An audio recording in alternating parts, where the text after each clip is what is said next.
चलिए, अस्सलाम वालेकुम।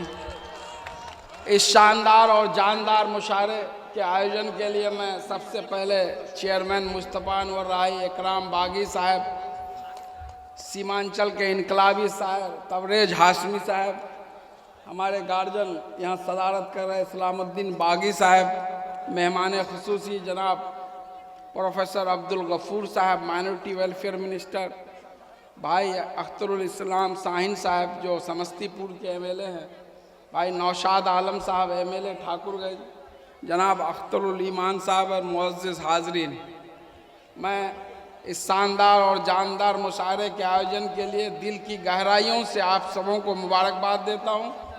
और मुशायरा अपने सबाब पर है और आप सब लोग इमरान प्रतापगिरी साहब को सुनने के लिए बेताब हैं।